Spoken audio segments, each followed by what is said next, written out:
بەرنامەی خوانی ڕەمەزان بە ئەسپۆنسەری بەرهەمەکانی سەعید.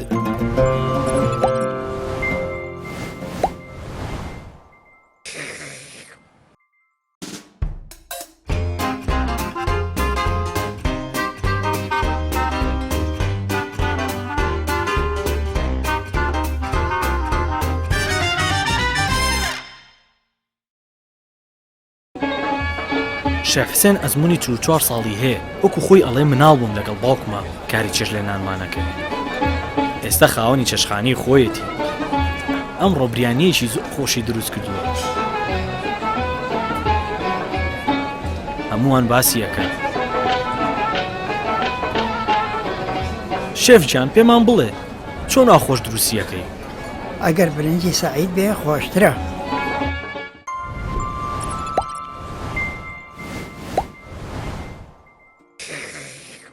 سڵاو بەڕێزان، خۆشحاڵم لە بەرنامەیەکی تری خوانی ڕەمەزان بە دیداری ئێوە شاد بوومەوە بە سپۆنسەری بەرهەمەکانی سەعید.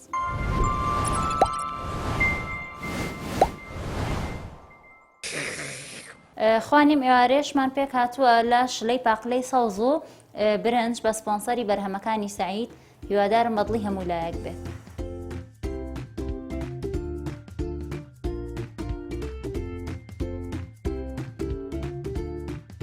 برنجەکەمان بە سپۆنسەری بەرهەمەکانی سەعیدە. برنجە دەنک درێژ و جوانەکەی بەرهەمەکانی سەعید بەکارەهێنین، پێویست بە خوسان ناکە، تەنها ئیشۆینەوە و لە کاتی لێنانە زیائەکە. بەڕاستی برنجێکە شایانی ئەوەیە تاقی بکرێتەوە.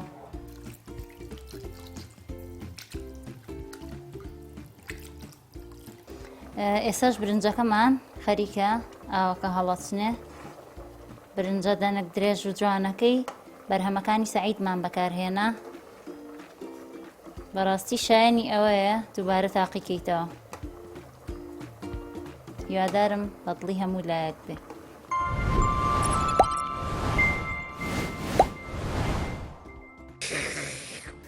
تەماتەمان بۆ ورد کرد، توێکڵەکەمان لێ کردەوە، دیارە بۆ ناو شلە توێکڵی تەماتە لێ کرێتەوە خۆشترە. دوای کە پیازەکەمان سوور کردەوە کەوچکە دۆشاو بەکارەهێنین.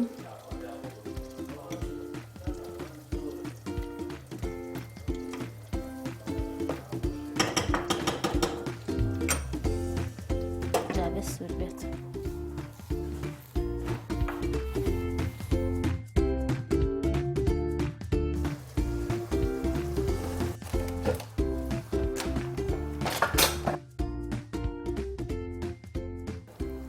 بۆ ڕازاندنەوەی برنجەکەمان کە خەریکە دەم ئەکێشێ، کەمێک قیمەمان بەکارهێنا لەگەڵ کشمیشە سوورمان کردەوە بۆی وەکو جوانکاری.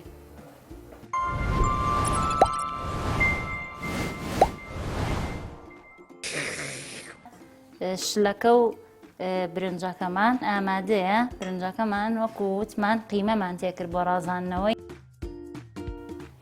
خۆشەویستانم، خوانیم ئێوارێشمان پێشکەشکردن بە سپۆنسەری بەرهەمەکانی سەعید بۆ هیوایی جێی سوود و ڕۆژامەندی هەمووی لایەک بێ.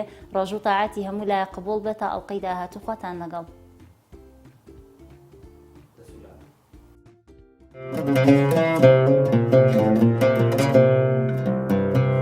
بەرنامەی خوانی ڕەمەزان بە ئەسپۆنسەری بەرهەمەکانی سەعید.